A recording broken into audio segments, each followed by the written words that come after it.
आज का रात्रि क्लास है 18/5/1967।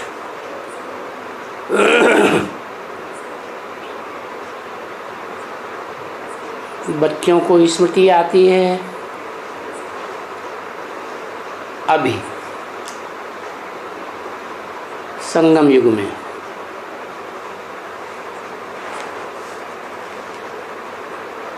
कि जिस निराकार बाप के साथ हम निराकार आत्माएं परम धाम में रहते थे,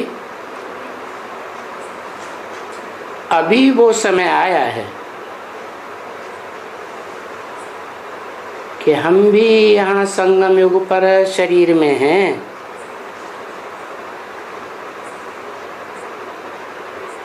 तो बाप भी आकर के शरीर में विराजमान होकर के हमारे से मिल रहे हैं।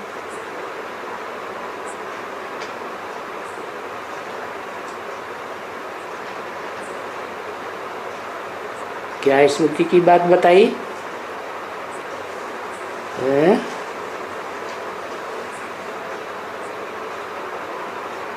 देह नहीं है, हम आत्माएं हैं निराकार बिंदु बिंदु।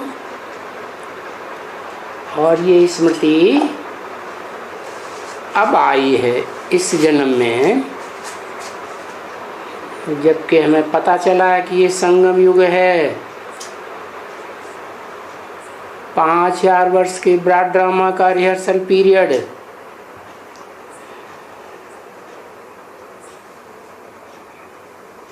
तो ये स्मृति आई कि बिंदु बिंदु आत्माएं हम परम धाम में रहते थे। अभी फिर वो समय आ गया कि हम यहाँ शरीर में हैं संगम युग पर। तो बाप भी आकर के शरीर में विराजमान होकर के हमसे मिल रहे हैं।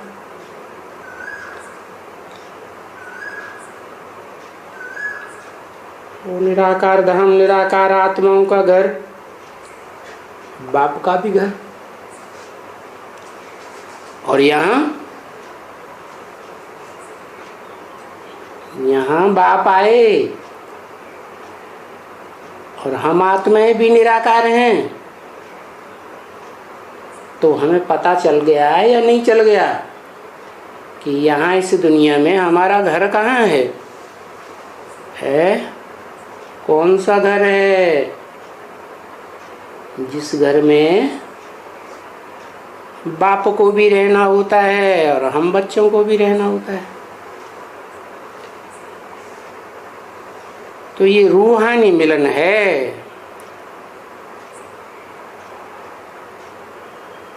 और वो होता है जिस्मानी मिलन। तो जैसे वो जिस्मानी मिलन होता है, ऐसे इस दुनिया में भी जिस मुकर्रर रथ में बाप आते हैं, वो बाप का भी घर और हम आत्माओं का भी घर। जिस्म में आते हैं ना, ठीक है? तो वो तो जिस्मानी घर होते हैं।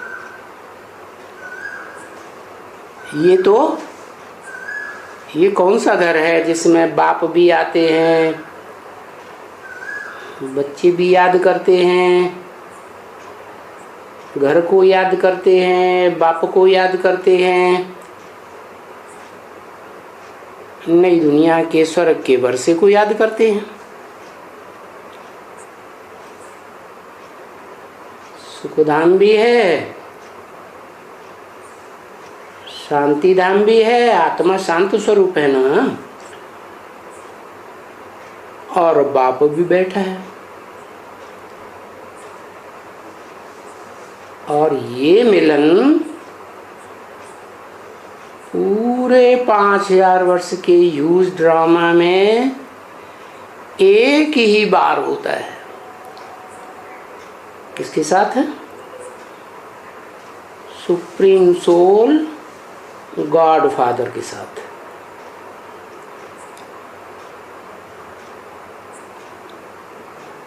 वो एक ही सुप्रीम सोल है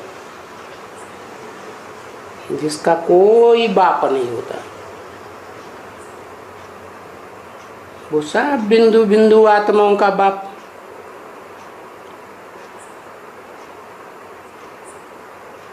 और वो 5000 वर्ष में एक ही जन्म, एक ही बार आते हैं। क्योंकि फिर से बाप आकर के सभी बच्चों को फिर वहां जाकर के बच्चों के साथ रहेंगे, फिर वहां से भेजना शुरू कर देंगे।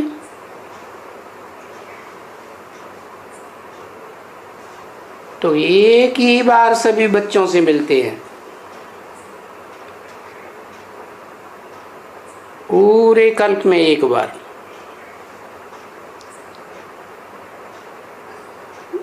तो शास्त्रों में भी लिख दिया है, कल्प कल्प लगी प्रभु अवतारा।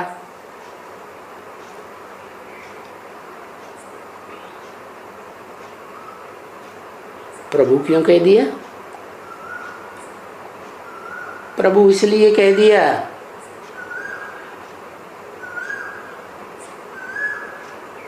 कि भू माने जन्म लेना,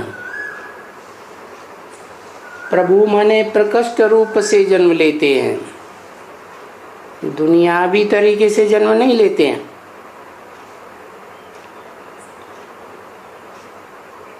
तो जो भी यहाँ मनुष्य मात्र हैं वो सब शरीरधारी हैं, दुनियावी तरीके से जन्म लेते हैं, गर्भ में आते हैं। लेकिन आत्माओं का बाप तो गर्भ में नहीं आता है। उसका जन्म लेना माने प्रत्यक्षता रूपी जन्म तुरीय है, किसी से मिलता जुलता नहीं है। सूक्ष्म शरीरधारी आत्माएं भूत प्रेत होती हैं, वो भी कोई शरीर में प्रत्यक्ष होती है, परंतु उनसे भी नहीं मिलता। क्यों? वो भी प्रवेश करती है, मैं भी प्रवेश करता हूं। बिंदु बिंदु आत्माओं का बाप शिव प्रवेश करते हैं ना, उनका भी कोई मुकर्रर रथ होता है। सूक्ष्म शरीरधारी आत्माओं का, भूत प्रेत हों चाहे फरिश्ताएं हों, अंतर क्या है?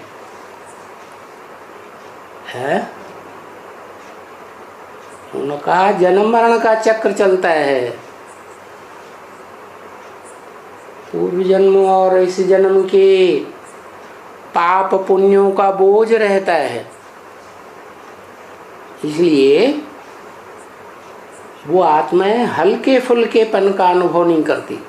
भूत प्रेत आत्माएं या फरिश्ता आत्माएं।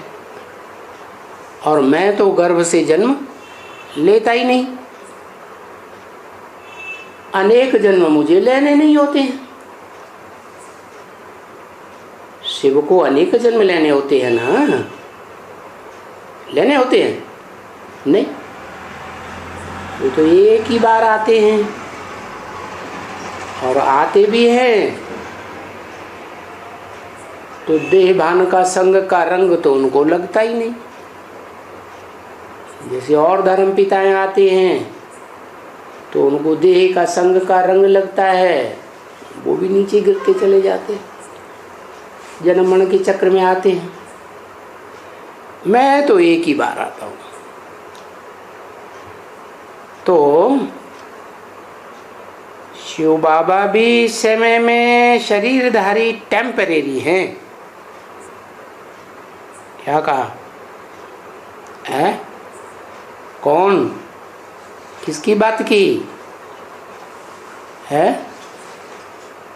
अरे बात बदल गई क्या? अभी तक किसकी बात हो रही थी? शिव सुप्रीम सोल की बात हो रही थी, जिसकी आत्मा का ही नाम शिव है, वो कभी बदलता नहीं। अब ये किसकी बात की? तो शिव बाबा भी इस समय में शरीरधारी टेम्परेरी है। क्या मतलब?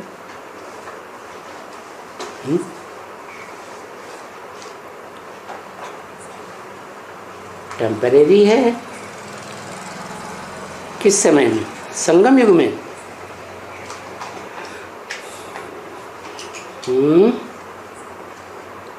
ब्रह्मा बाबा में टेम्परेरी है। शिव बाबा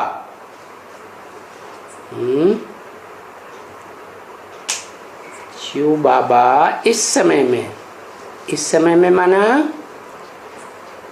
संगम युग में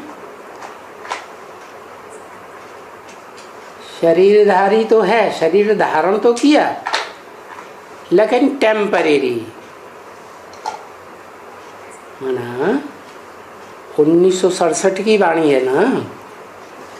दादा लेखराज ब्रह्मा की तन में बोल रहे हैं ना, तो टेम्परेरी प्रवेश किया, या जब तक संगम युग चलेगा तब तक प्रवेश करेंगे? है टेम्परेरी प्रवेश कर रहे हैं। तो बात भी सच्ची निकली कि सन 67 में प्रवेश बात बोली और 68 के बाद 18 दिन के बाद शरीर छोड़ दिया, तो टेम्परेरी तो साबित हो गया। मुकर्रर रथ होता तो आधे मध्य अंत तीनों समय में मौजूद रहना चाहिए, लेकिन बताया कि मैं मुकर्रर रथ भी लेता हूं।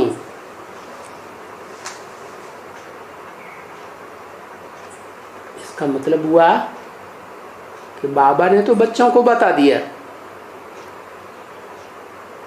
शिव सुप्रीम सोल ने बच्चों को बता दिया। क्या बता दिया? कि मुकर्रर रथ भी अभी प्रत्यक्ष होना है इस रथ के बाद।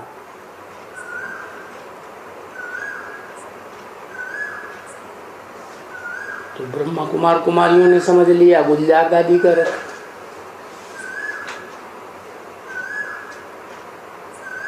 अब गुलजार दादी का रथ है, लेकिन मैं तो ब्रह्मा में आता हूं।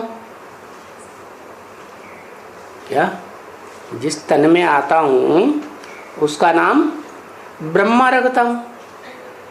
तो गुलजार दादी को कोई ब्रह्मा बाबा कहता है क्या? नहीं। चलो, उनमें जिस तरह प्रवेशता होती है वो तो सूक्ष्म शरीरधारियों की प्रवेशता से मिलती जुलती है। सूक्ष्म शरीरधारी आत्माएं प्रवेश करती है तो झटका लगता है, चेहरा मोहरा बदल जाता है। तो ऐसे ही गुलजार दादी का चेहरा मोहरा बदल जाता है। इसे ये साबित होता है कि शिव सुप्रीम सोल जो जन्म मरण के चक्र में ही नहीं आता, उसकी हल्की फुल्की आत्मा गुलजार दादी में नहीं आती है।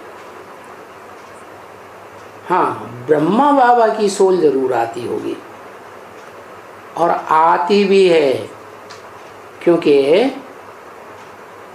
मुरली में पहले ही बता दिया था कि ब्रह्मा बाबा का लगाव गुलजार बच्ची से बहुत पहले से ही लगा हुआ था।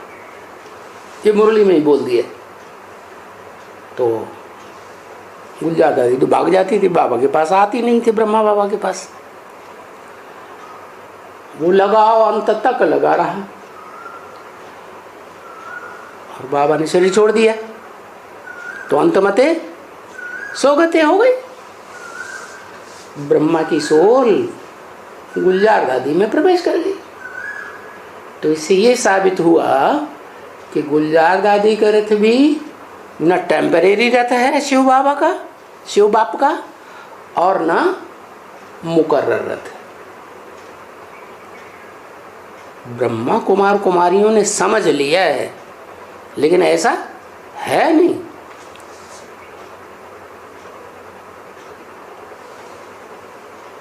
लेकिन एक बात यहां और ध्यान देनी है,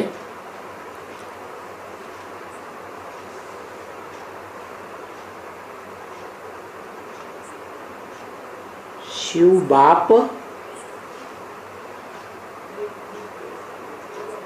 शिव बाप बिंदु बिंदु आत्माओं का बाप,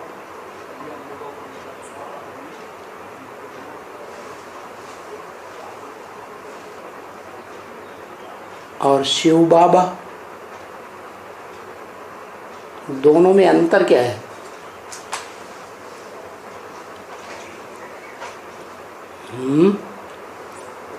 वो सिर्फ बाप है बिंदु बिंदु आत्माओं का, बाबा अर्थात ग्रैंडफादर नहीं है। क्या? जब शरीर में प्रवेश करता है तो अनेक प्रकार के संबंध बनते हैं। तो यहां बोला शिव बाबा भी इस समय में शरीरधारी टेम्परेरी है,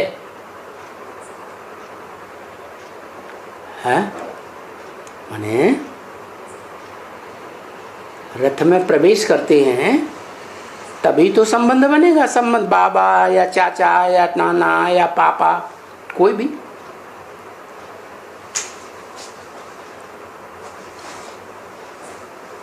तो बताया अभी ये कोई को मालूम नहीं होता है। अभी माने 1967 की बात है, ये बात अभी कोई को मालूम नहीं होती है, क्योंकि अनुभव इसको कहते हैं। अनुभव में कहा जाता है जो सन्मुख मिले,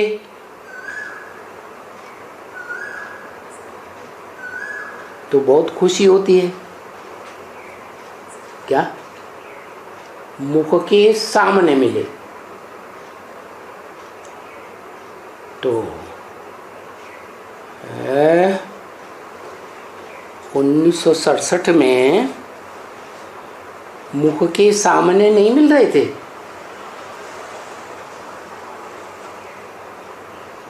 शिव बाप मिल रहे थे, बाप के रूप में मिल रहे थे, हैं? बाप के रूप में तो नहीं मिल रहे थे, क्योंकि बाप, टीचर और सदगुरु तीनों के लिए बोला हुआ है कि एक ही व्यक्तित्व है, एक ही पर्सनालिटी। वो बाप भी है, एक ही पर्सनालिटी टीचर भी है, सुप्रीम टीचर, और एक ही पर्सनालिटी है जो सबकी सदगति करने वाला है। तो वो एक पर्सनालिटी के सन्मुख की बात हुई। तो अनुभव क्या कहता है? हर एक का अनुभव क्या कहता है कि बाप, टीचर, सदगुरु जो एक ही पर्सनालिटी है, संगम युग में उससे सन्मुख मिलना हो रहा है 67 में है, हो रहा था? नहीं हो रहा था, क्योंकि वो तो शरीर ही छूट गया।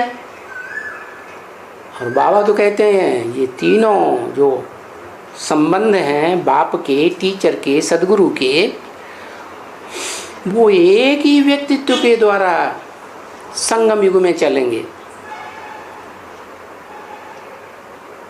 तो फिर शिव बाबा किसको कहा जाए? है? दादा लेखराज ब्रह्मा में शिव बाप प्रवेश कर रहे थे या शिव बाबा प्रवेश कर रहे थे? कौन प्रवेश कर रहा था?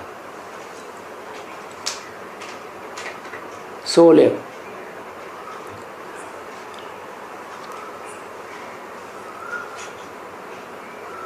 शिव बाप प्रवेश कर रहे थे, लेकिन यहां तो बोला शिव बाबा। मुरली में तो बता दिया ना, इस षष्ठी पर सदा कायम एक शिव बाबा है। तो क्या सदा कायम शिव बाबा दादा लेखराज ब्रह्मा के तन में प्रवेश कर रहे थे? है? नहीं कर रहे थे।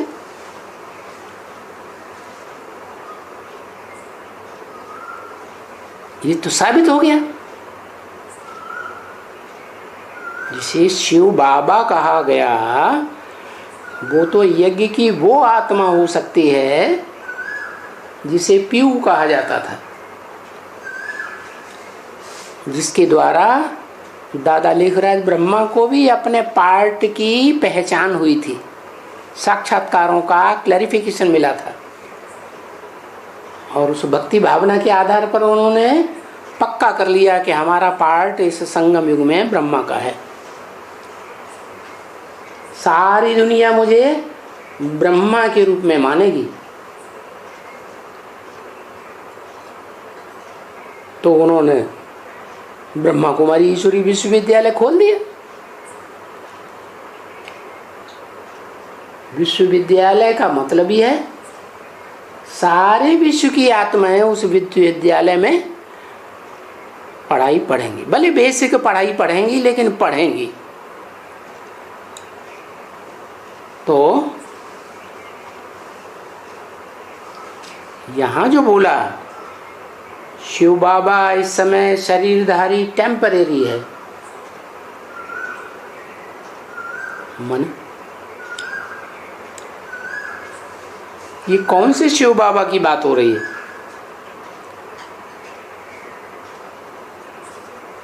दादा लेखराज ब्रह्मा में प्रवेश करने वाले की बात हो रही है या कोई और की बात हो रही है?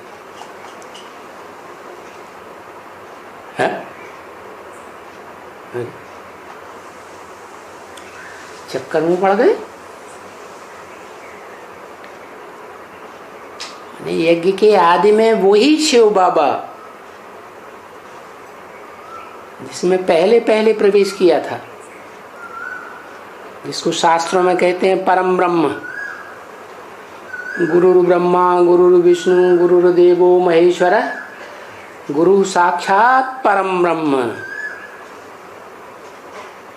परे ते परे स्टेज वाला ब्रह्मा, तस्मै श्री गुरुवे नमः। वो मुकर्रर रथ जो आदि में था, शरीर छूट गया तो जो एक बार ब्राह्मण बनता है दोबारा जरूर आता है। तो दोबारा वो आत्मा जब जन्म लेके आती है, तब के लिए फिर बोला संक्षेत्र है बाप का प्रत्यक्षता वर्ष। क्या? वही पीऊ वाली आत्मा, वही मनुष्य सृष्टि का बाप, जिसे दूसरे धर्म में आदम एडम कहते हैं। वो आत्मा दोबारा जन्म लेके आती है ब्राह्मणों के परिवार में, और उसके लिए बोला शिव बाबा। क्या? शिव बाबा भी क्यों लगा दिया? अभी तक किसकी बात हो रही थी? शिव बाप की बात हो रही थी। और अब किसकी बात बताई? शिव बाबा भी इस समय में, माना इस संगम युग में शरीरधारी है, टेम्परेरी। क्या? जो शरीर है वो टेम्परेरी शरीर है। फिर क्या होगा? ये शरीर जो पतित तमो प्रधान है वो बदल जाएगा। पतित शरीर रहेगा? है? नहीं रहेगा। परम ब्रह्म नाम दिया है तो परम ब्रह्म नाम काम के आधार पर होगा ना। तो वो काम जब वो आत्मा क्या नाम मुकर्रर रथ वाली संपन्न बनती है, तो वो शरीर रूपी रथ ही परमधाम बन जाता है। इसलिए मुरली में बोला तुम बच्चे परमधाम को नंबरवार इस षष्ठी पर उतार लेंगे। तो बोला शिव बाबा भी टेम्परेरी शरीरधारी है, माना अभी वो टाइम आने वाला है जिसमें वो बाबा की बात प्रतिफलित हो जाएगी कि तुम बच्चे परमधाम को इस षष्ठी पर उतार लेंगे। इस षष्ठी पर उतार लेंगे माना किसी जगह में उतार लेंगे, स्थान में उतार लेंगे, या कोई व्यक्तित्व में उतार लेंगे, है काहे में उतार लेंगे? कोई शरीर है उसकी बात बताई, जिस शरीर में Shiva supreme soul god father भी रहता है और बिंदु बिंदु आत्माएं भी स्मृति के आधार पर उसमें निवास करती हैं, और जो बच्चे अच्छी तरह पहचान लेते हैं वो उस बाप की याद में ही स्वर्ग अनुभव करते हैं, खुशी का अनुभव करते हैं, दुख का अनुभव नहीं करते। तो वो सुखधाम भी हो गया, शांतिधाम भी हो गया, और सुप्रीम सोल शिव बाप भी हो गया। लेकिन इन बातों को अभी कोई जानता नहीं है, क्योंकि इस बात को तो अनुभव कहा जाता है कि सन्मुख मिले तो क्या फायदा होता है, और सन्मुख नहीं मिला, ब्रह्मा कुमार कुमारियों की थ्रू पहचान मिलती है, उनकी वाणी सुनने को मिलती है, या ट्रैप रिकॉर्डर के थ्रू मिलती है वाणी, टीवी के द्वारा, या कागज की मुरली पढ़ के मिलती है, तो सन्मुख कहा जाएगा? है नहीं कहा जाएगा। तो ये अनुभव की बात है कि शिव बाबा के साथ सन्मुख कौन कौन मिलते हैं और कब मिलते हैं, फिर ये बच्चे खुश होते हैं। क्या खुशी आती है कि ये बाबा फिर से संगम युग में हमारे से आके मिले। क्या संगम युग में पहले भी मिले थे सन्मुख, और अभी फिर से मिले।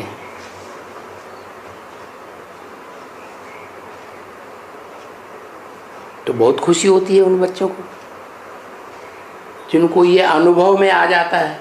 क्या है?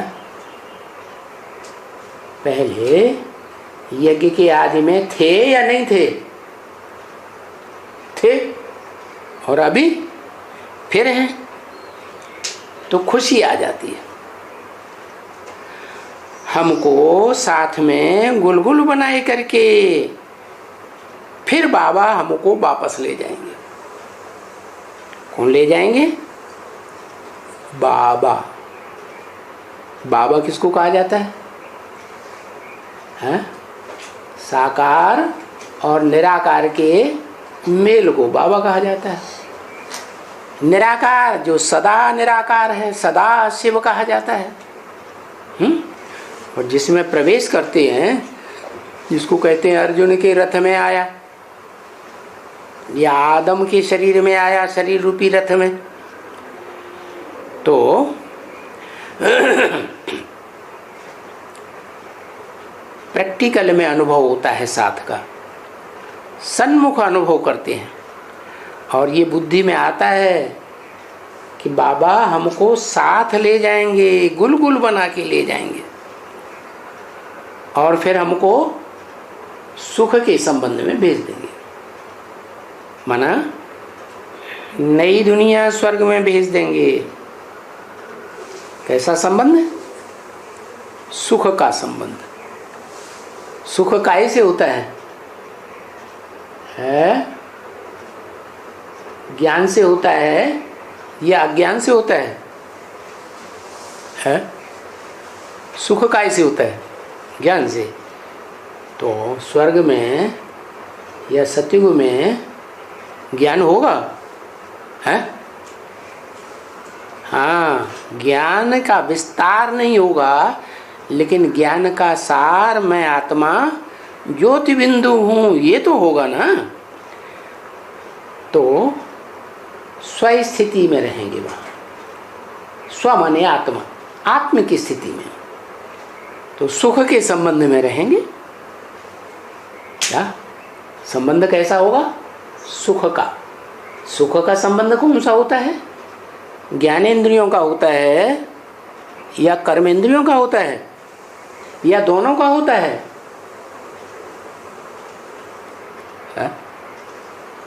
सुख का संबंध किसे कहा जाए? हाँ, ज्ञान इंद्रियों का जो संबंध है वो सुख का संबंध है। नाम ही है ज्ञान इंद्रियां। क्या वो इंद्रियां ज्ञान को ग्रहण करती हैं? जैसे कान सुनते हैं, ज्ञान कान सुनते हैं ना।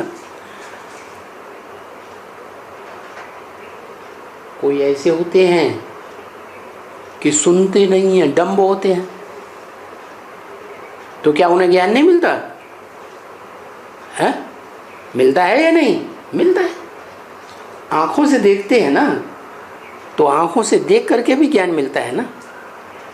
तो ये इंद्रियां हैं, ज्ञान इंद्रियां माने जिनसे ज्ञान होता है। कान से सुना जाता है, तो अच्छी बात सुनी, बुरी बात सुनी, गाली सुनी, ग्लानि सुनी, ये ज्ञान होता है ना। ऐसे ही आँख देखते हैं, अच्छी चीज़ देखी, बुरी चीज़ देखी, गंदा देखा, स्वच्छ देखा है, तो ये आँख को ज्ञान है। आँख के द्वारा ज्ञान होता है। तो वो सुख का संबंध कहा जाता है ज्ञान इंद्रियों का। या स्वर्ग में जो भी संबंध होंगे देवी देवताओं के, वो ज्ञानेंद्रियों के संबंध होंगे, कर्मेंद्रियों के संबंध नहीं होंगे। इसलिए कर्मेंद्रियों को भ्रष्ट इंद्रिय कहा जाता है, नीचे की, और ज्ञानेंद्रियों को श्रेष्ठ इंद्रिय कहा जाता है। तो देवताएं ज्ञानेंद्रियों से सुख भोगते हैं, कर्मेंद्रियों से सुख नहीं भोगते। वास्तव में कर्मेंद्रियां नीची हैं तो ऊंची स्टेज का सुख थोड़ा ही देंगी, नीचा ही सुख देंगी ना। माना सुख कम और दुख जास्ती। तो बाबा हमको सुख के संबंध में भेजते हैं। कौन भेजते हैं? बाबा भेजते हैं कि शिव बाप भेजते हैं?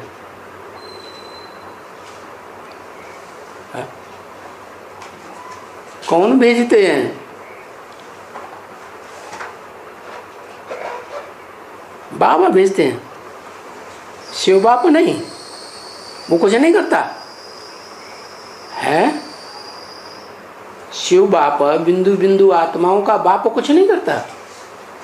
हाँ, वो तो अकर्ता है। वो करता है या अकर्ता है? वो तो अकर्ता है। वो सिर्फ ज्ञान सुनाता है। क्या? और क्या करता है? है? बच्चों की बातें नहीं सुनता है? नहीं सुनता? सुनता है या नहीं सुनता है? सुनता है बच्चों की बातें हैं। बाबा तो कहते रूह ध्यान करो, रूह की रूह से बातें करो। मैं तो रूह हूं, मेरा तो शरीर है ही नहीं। तो रूह बनोगे तो रूहानी स्टेज में रह के बात होगी, नहीं तो बात नहीं होगी। तो साबित हो गया सुख के संबंध में कौन भेजता है? हैं?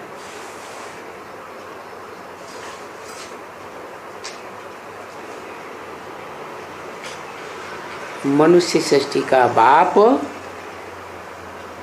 सुख के संबंध में भेजता है, लेकिन संगम युग में जो ऊंचते ऊंच सुख है, जिसे कहते हैं इंद्रियों से भी परे का सुख, अतीन्द्रिय सुख, वहां कौन ले जाता है? वहां कौन भेजता है? संगम युग में भी तो स्वर्णिम संगम होगा ना, वहां बाबा भेजता है। बाबा पहले खुद भी तो ऐसी स्टेज में स्थिर हो जाए, पुरुषार्थ करना पड़ता है?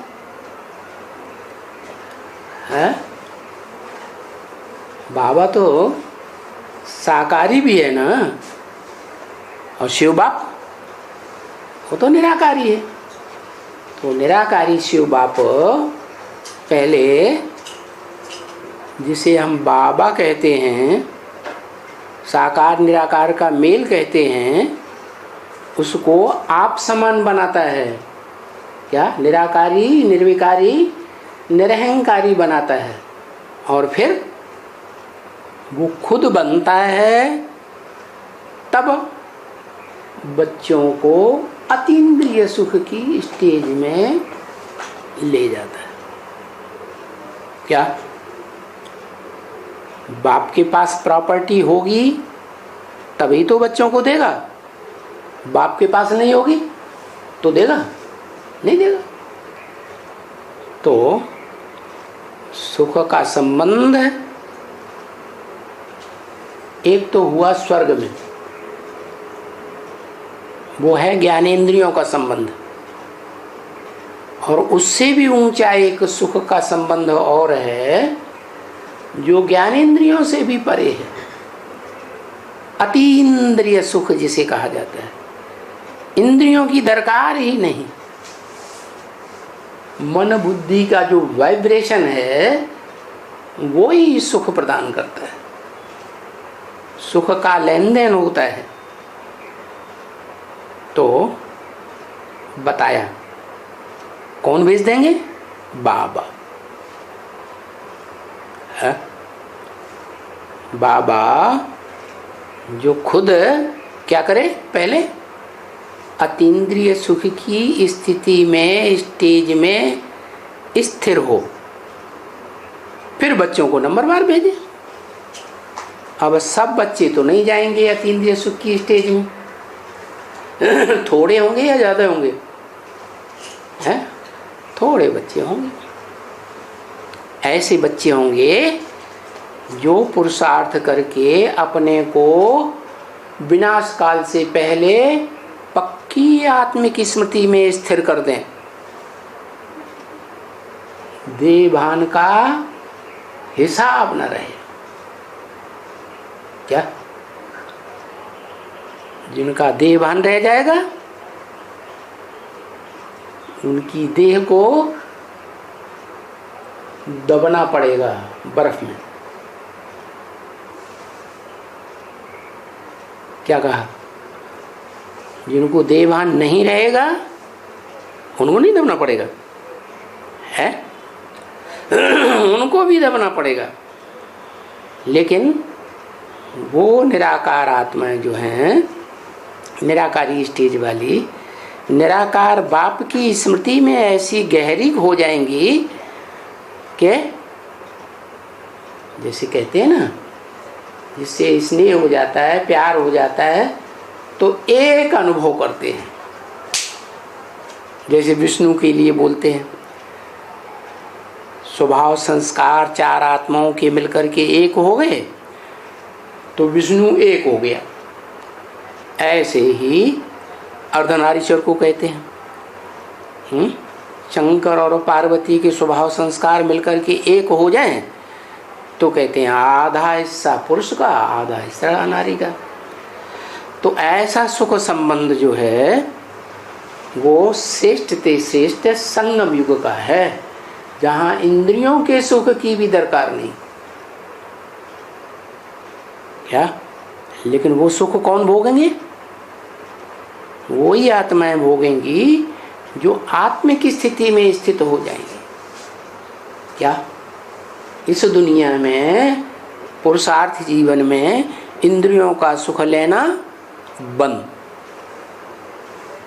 इंद्रियों का सुख लेते रहेंगे तो अतीन्द्रिय सुख जो है वो कैंसिल हो जाएगा।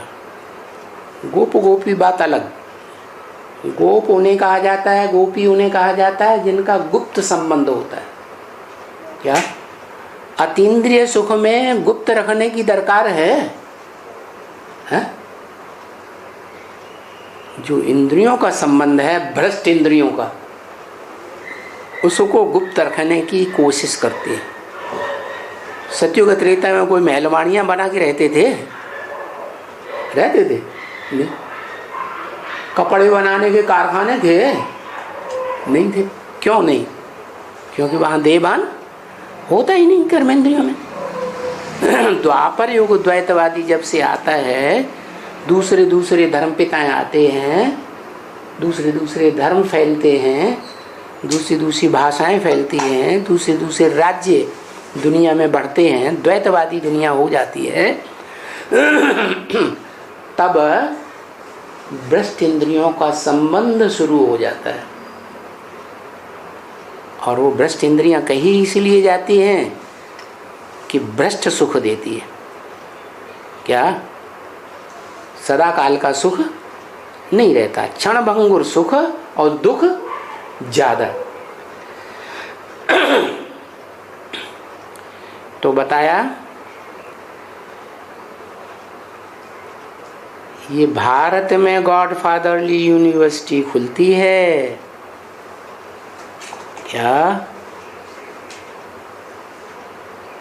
जो यूनिवर्सिटी है वो वास्तव में विदेशों से नाम चला है यूनिवर्सिटी का, लेकिन उनमें कोई भी यूनिवर्सिटी नहीं है। क्योंकि यूनिवर्स की सारी मनुष्य आत्माओं को पढ़ाई नहीं मिलती है। कोई ऐसी यूनिवर्सिटी है दुनिया में जिस यूनिवर्सिटी में दुनिया की सारी मनुष्य आत्माओं को पढ़ाई मिले? है? नहीं है। ये गॉडफादरली यूनिवर्सिटी है जिसमें सारी दुनिया की सभी मनुष्य आत्माओं को पढ़ाई मिलती है, और उस ज्ञान की पढ़ाई से, गीता ज्ञान से सबकी गति सदगति होती है। तो गाया जाता है सबका सदगति दाता राम, सर्व की सदगति करने वाला।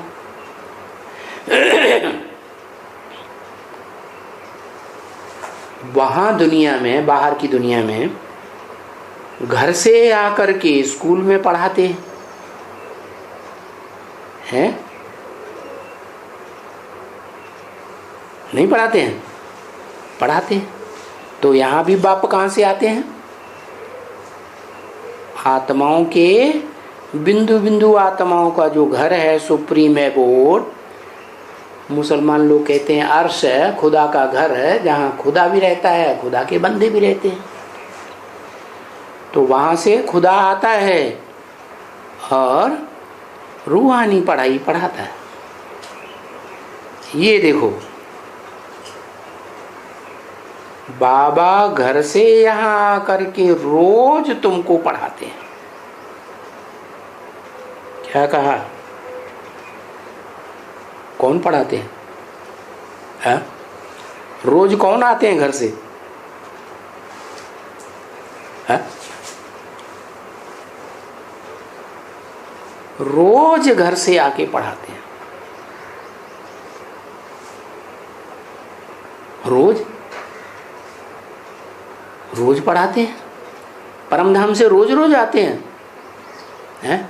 हाँ, इस दुनिया में शिव बाप जिस तन में आते हैं उसका नाम ब्रह्मा रखते हैं।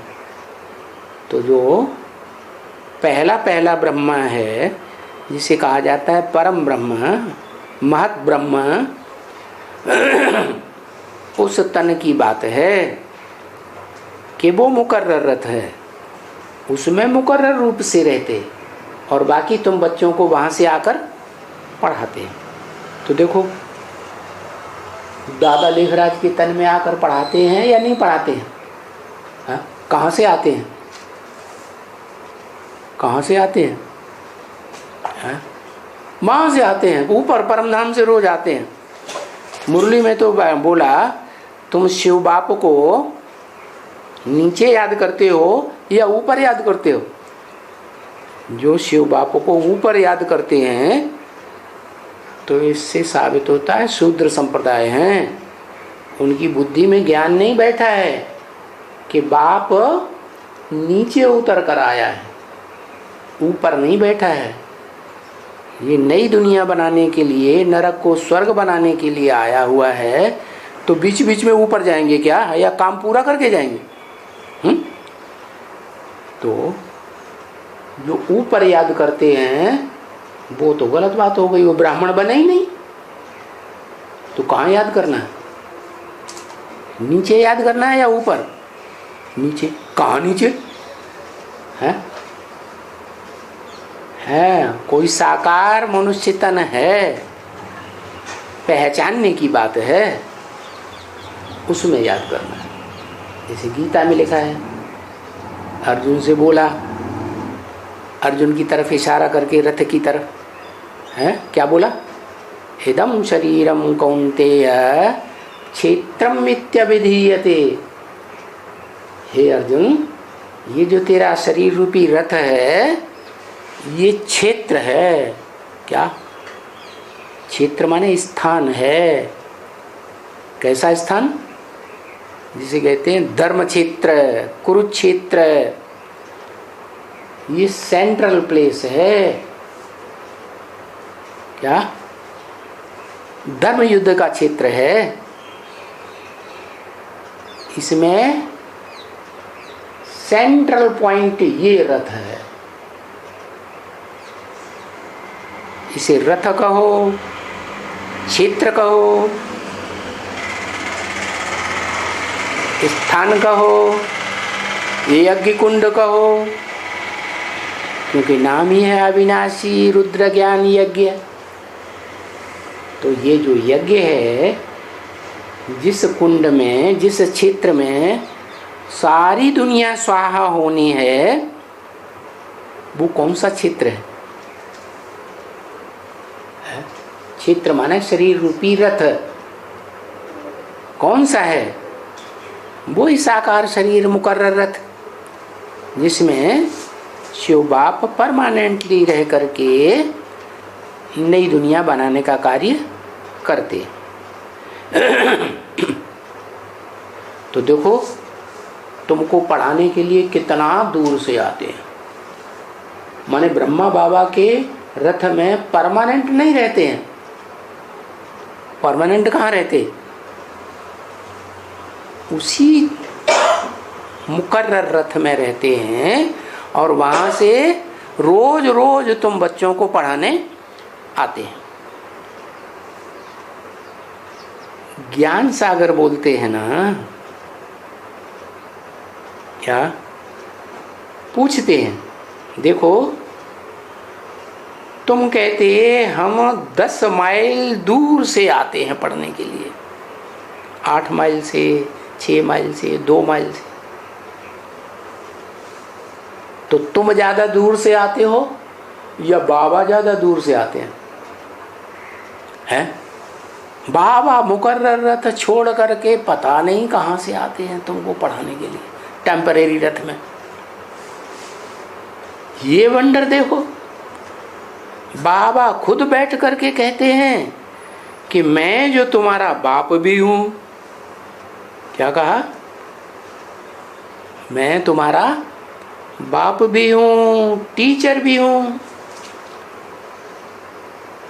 टीचर किसे कहा जाता है? जो कोई बात को अच्छी तरह से गहराई से विस्तार में बैठ करके बताए, उसे टीचर कहा जाता है। फिर सदगुरु भी हूँ, सदगति करके ले जाऊंगा। अभी तुम्हारी आत्मा दुर्गति में है ना? क्या देह में धरी रहती है आत्मा या देह से परे हो गई? देह में बार बार आत्मा जाती है माना दुर्गति में जाती है। देह से परे की स्टेज हो जाए, देह याद ही नहीं आए, देह की कर्म इंद्रियां याद ना आए, कर्म इंद्रियों का सुख भी याद ना आए, कर्म इंद्रियों से जिन पदार्थों का सुख मिलता है वो भी याद ना आए,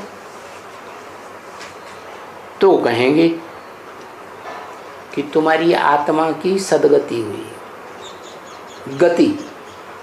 गति माने चाल। कैसी चाल? ऊपर को जाने वाली। नहीं तो क्या होता है, आत्मा बार बार नीचे देह में, देह के 5 तत्वों में जाती है। तो मैं तुम्हारा सदगति करने वाला सदगुरु भी हूं। तो समझ लो मैं कितनी दूर से आता हूं पढ़ाने के लिए। तो ये वंडरफुल बात सिर्फ तुम देखती हो, तुम जानती हो। क्या? और है भी बरोबर कि पतित पावन को परमधाम से आना पड़े। क्या? जो पतितों को पावन बनाने वाली आत्मा है वो कहाँ से आए? परम धाम। परम माने परे ते परे, धाम माने स्थान, आत्माओं का स्थान। तो इस दुनिया में आत्माओं का स्थान कौन सा? जब विनाश होगा ताबड़तोड़ सारी दुनिया का चतुर्थ विश्व युद्ध में, तो सब आत्माओं का स्मृति के आधार पर आत्माएं कहाँ रहेंगी? कहाँ बुद्धि भागेगी सबकी? है शंकर में भागेगी। शंकर तो उसे कहा जाता है जिसमें संकरण हो कई आत्माओं का। है क्या? जब विनाश होगा ना तो शिव बाप इस सृष्टि पर मौजूद रहेंगे या वापस चले जाएंगे? उनका काम पूरा हो जाएगा। वो इस सृष्टि पर आते किस लिए हैं? है? किस लिए आते हैं? नई दुनिया स्थापन करने के लिए आते हैं। और नई दुनिया स्थापन हो गई, फिर क्या विनाश कराने के लिए बैठे रहते हैं शिव बाप? है? वो प्यार का सागर है या विनाश के टाइम पर मार का सागर है? है? वो तो इस सृष्टि पर नई दुनिया तुम्हारे लिए बनाने के लिए आते हैं। तो नई दुनिया बनाने का काम पूरा हुआ, राजधानी स्थापन हुई, और तुम बच्चे राजधानी में अनुभव करते हो कि हम सुख की दुनिया में आ गए। दुनिया में भले हैं लोग हाय हाय करते रहेंगे, नंबरवार। सबको एक जन्म के लिए कम से कम सदगति तो जरूर मिलेगी, लेकिन नंबरवार होंगे ना। तो तुम्हारी बुद्धि में है कि पतित पावन को परम धाम से आना पड़े। क्या? परे ते परे धाम। टेम्परेरी रथ भी तो हैं, हैं? टेम्परेरी रथ धाम नहीं है रहने के, हैं? शिव बाप के रहने के धाम हैं या नहीं है? धाम माने घर। शिव बाप के दो प्रकार के घर, जैसे हम बच्चों के भी होते हैं, एक परमानेंट घर होता है और दूसरे टेम्परेरी घर होते हैं, हैं? होते हैं कि नहीं? नौकरी करते हैं तो यहाँ घर ले लिया, एक टेम्परेरी हो गया। ट्रांसफर हो गया तो दूसरी जगह जाके दूसरा घर ले लिया, वो भी टेम्परेरी हो गया। लेकिन परमानेंट तो कहीं एक जगह होगा ना, तो उसे कहते हैं परम धाम। परे ते परे धाम। इस दुनिया के अंदर या 5000 वर्ष की दुनिया का जो ब्रॉड ड्रामा चलता है उसके अंदर की बात बताई। हाँ, इस ब्राह्मणों की संगमिक दुनिया में जो रिहर्सल हो रही है, यहाँ की बात बताई कि शिव बाप का घर, बिंदु बिंदु आत्माओं के बाप का घर, सुप्रीम सोल गॉड फादर का घर, और हम बिंदु बिंदु आत्माओं का घर एक ही है। क्या? आखिरी हम सबको कहाँ जाना है? जो परे ते परे घर है, जिससे परे कोई और दूसरा घर इस संसार में हो ही नहीं सकता।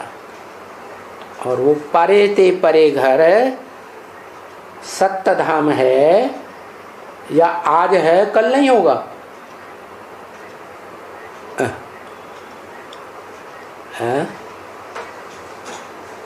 सत्य धाम है। क्या? सिख लोग खास कहते हैं सत्य धाम। सत्य धाम का मतलब जो कभी खलास नहीं होता। 5000 वर्ष के ड्रामा में ये सत्य धाम रहेगा।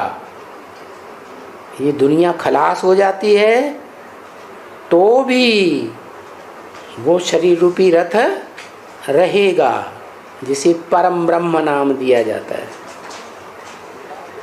तो बताया तुम बच्चों को पतित पावन बाप, जिन्हें पतित पावन कहा जाता है, पतितों को पावन बनाने वाला कहा जाता है, कहाँ से आते हैं? हैं? रोज रोज तुमको पढ़ाने के लिए परम धाम से आते हैं।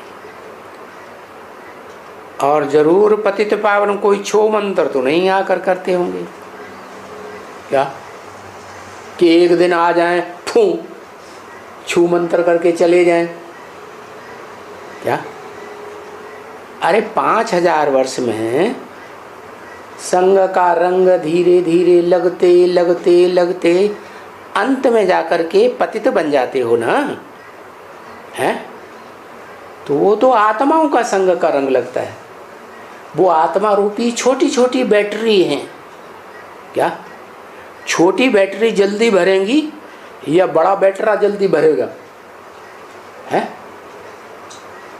जल्दी कौन सी बैटरी भरेगी, छोटी या बड़ी? है? बड़ा बैटरा होगा तो जल्दी भर देगा। तो मैं जिस तन में प्रवेश करता हूं वो हो गया बड़ा बैटरा। क्या कहते हैं उसको? क्या कुछ कहते होंगे ना? बड़ी से बड़ी बैटरी को क्या कहते हैं? जरूर कुछ कहते होंगे।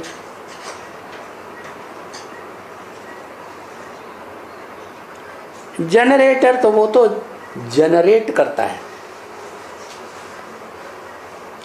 लेकिन स्टोरेज बड़ा भारी भरा रहता है उसमें।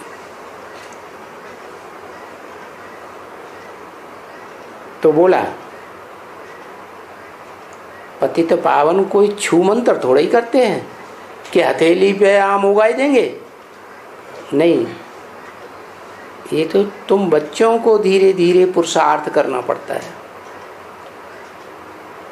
आते होंगे, आकर के पावन दुनिया में चलने के लायक बनाते होंगे।